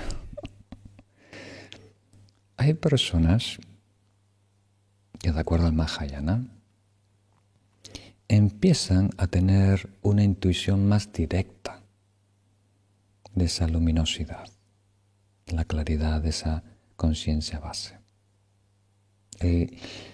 Técnicamente, el gen espiritual, gotra en sánscrito, se activa. Ya no es latente, despierta. Quiere decir que uno de sus rayos penetra el velo conceptual, emocional, ¿no? Ese es el despertar de la conciencia. Alguna vez lo describo como la primavera del ser. Y cuando eso ocurre en el transcurso de muchas vidas, cuando todo coincide, esa persona se convierte en un buscador. Alguien que no está conforme con ser exitoso en la vida. Intuye que no es suficiente, que no le va a dar satisfacción completa. Quiere algo más, busca algo más. Hay una inquietud, algunas veces se manifiesta como curiosidad intelectual, necesidad. Y no dura mucho. Esa primavera de la conciencia no dura mucho. Para algunos meses, a otros un par de años, el que tenga suerte una década. Es un momento evolutivo en donde todo coincide interiormente para que haya este resplandor. Como dice Shantideva, un relámpago, una noche oscura, que por un instante ilumina todo y surge un pensamiento bondadoso. Entonces, ese despertar de la conciencia, primavera, desafortunadamente no garantiza nada. La primavera viene y se va. Y la mayoría de los terrenos no son cultivados. Regresando a la meditación, la mayoría no plantamos en esa primavera una semilla blanca. No aprovechamos ese momento para iniciar un proceso evolutivo consciente, voluntario, ¿verdad? Entonces, muchas primaveras, muchos despertares de conciencia, mucha activación de este gen espiritual, tristemente se desperdicia. Y las personas que sí les urge y tienen ganas, tienen que encontrarse con un camino genuino, con una tradición genuina, con un maestro genuino, que tengan libertad, que tengan salud, que tengan todas las condiciones externas e internas para iniciar ese proceso. Y para, ¿cómo diríamos?, alimentar ese fervor espiritual. Porque la activación del Gotra es casi como una pequeña llama que prende, arde en nosotros. Y tiene un combustible muy frágil. Viene de un mérito, de un karma positivo pasado. Entonces, si no le agregamos nueva leña, se apaga ese fuego. Quiere decir que nuestro interés de repente desaparece. Empezamos a ver novelas, empezamos a ver deporte, empezamos a interesarnos por métodos de compensación, entretenimiento, ¿verdad? No vamos a la raíz, a resolver esta inquietud, este vacío existencial. Nos dedicamos a compensar, distraernos. De dos maneras, ¿no? con la cabeza para abajo, con la cabeza para arriba. Pero nos convertimos en uno de esos dos variantes, el vencido y el ilusionado. Y eso es en realidad lo único que da tristeza a los maestros. Es muy diferente a lo que percibe el resto de la población. Porque sí, es duro ver enfermedad, injusticia, guerras, abuso, conflicto. Y es predecible porque las causas y condiciones están ahí. Hay que ayudar en la manera que podamos, pero hay poco que hacer. Es un ciclo vicioso, ¿verdad? Que está ya en marcha. En donde hay oportunidad es en la primavera, en esos terrenos fértiles, en esas personas que están abiertas y dispuestas a hacer un cambio. Y lo que da tristeza es que se desaproveche esa primavera, que se desaproveche ese tiempo, ese momento, esa oportunidad. ¿Tiene sentido?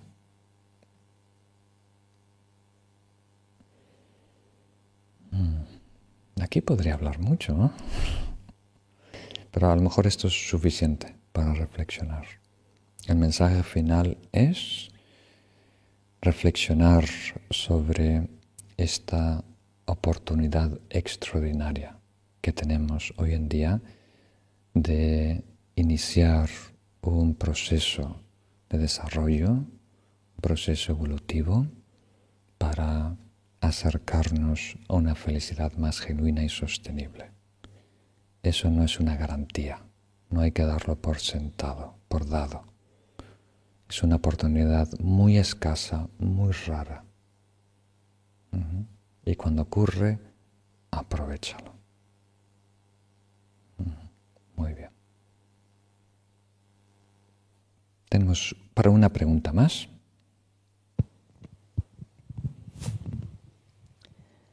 Chensi pregunta: buenas tardes, Lama. ¿Qué se gana si se sigue el Dharma? ¿Qué se gana si se sigue el Dharma?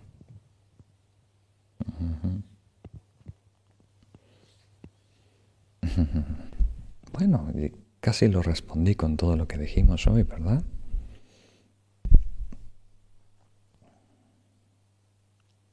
El Dharma significa muchas cosas. Una palabra sánscrita que tiene como 10 significados.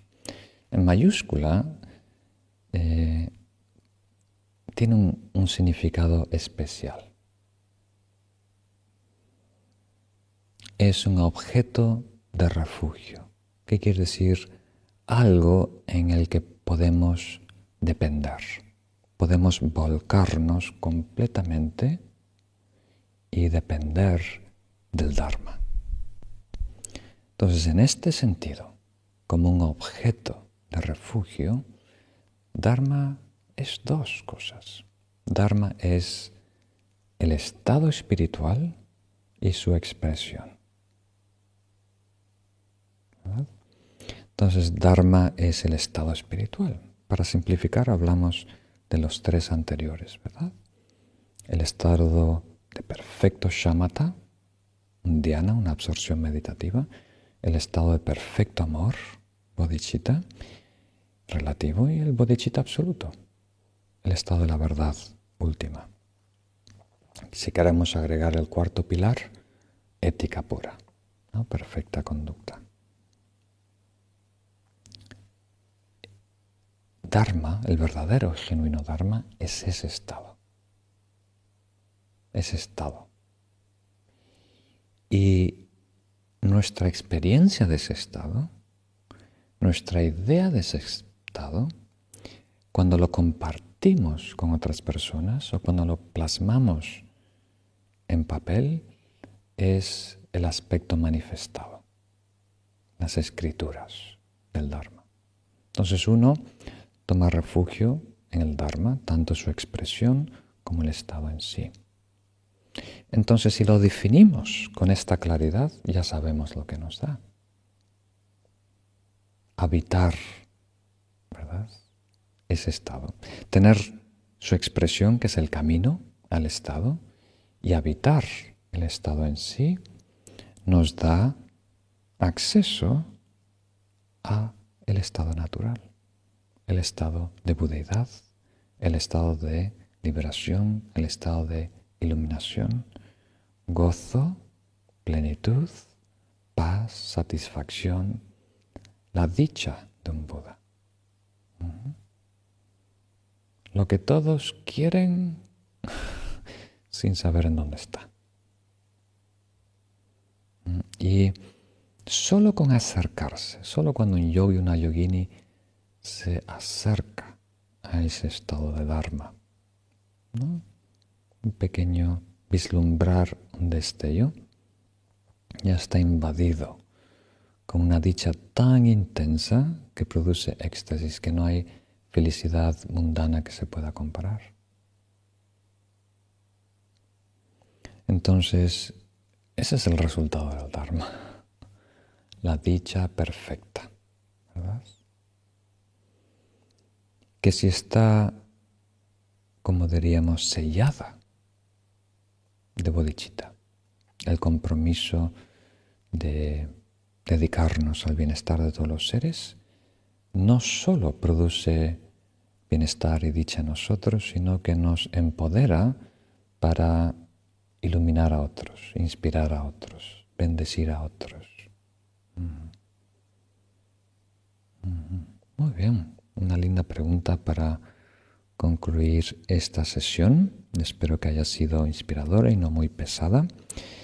Con esta cuarta sesión acabamos esta breve enseñanza, pero muy poderosa, de Atisha.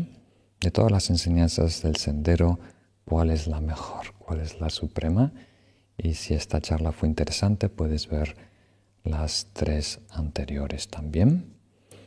Y si no estuviste al comienzo de esta sesión, hemos anunciado que tenemos algo muy especial para el próximo sábado. Es un día muy especial en sí, Plapa Duchen. Estamos celebrando el descenso del Buda a este planeta. Y ese día tenemos una serie de actividades. Vamos a desarrollar juntos la práctica de los 16 Arhats. Tenemos una página dedicada a esto en la web. Podéis ahí informaros de los horarios, en qué horario coincide para tu país. En horarios españoles, a las 11 hacemos la práctica de los 16 Arhats. Y después tenemos la gran fortuna de tener a la 1:30, ¿verdad?, a las 13:30, a Su Santidad Sekhatrisen, el actual cabeza de la tradición Sakya, que va a darnos una enseñanza en vivo y en directo, ¿verdad? La podéis ver a través de aquí. No sé qué canal me estás viendo, pero en donde estés, en este canal de Facebook o YouTube lo vais a poder ver. Y después, por la tarde, voy a guiar una meditación en relación a esa enseñanza que da Su Santidad, donde va a explicar el Buda, el Dharma y el Sangha. Y por la tarde, a este mismo horario, ¿verdad?, el horario que nos reunimos siempre, a las 6, a las 18, voy a dar un comentario, ¿verdad?, de la enseñanza de Su Santidad, y también a abrir el foro a algunas preguntas y dudas. Entonces, si tenéis tiempo, reservar todo el día. Y si no, lo podéis ver cuando tengáis tiempo, ¿no? Seguramente que quedará grabado. Muy bien, dedicamos esta sesión a la felicidad de todos los seres. Vamos solo a recitar una frase que es muy importante al concluir cada encuentro, cada meditación, cada día, deseando que todo el beneficio que podemos extraer realmente se compartan para el bien de todos los seres. Ayude a mejorar la paz y la felicidad, la salud en el mundo. A través de esta virtud alcanzaré el estado del omnisciente y de ese modo superaré todas las limitaciones, pueda liberar a los seres del océano a la existencia cíclica, donde las olas de nacimiento, vejez, enfermedad y muerte surgen violentamente. Muy bien, queridos amigos, hasta el próximo encuentro.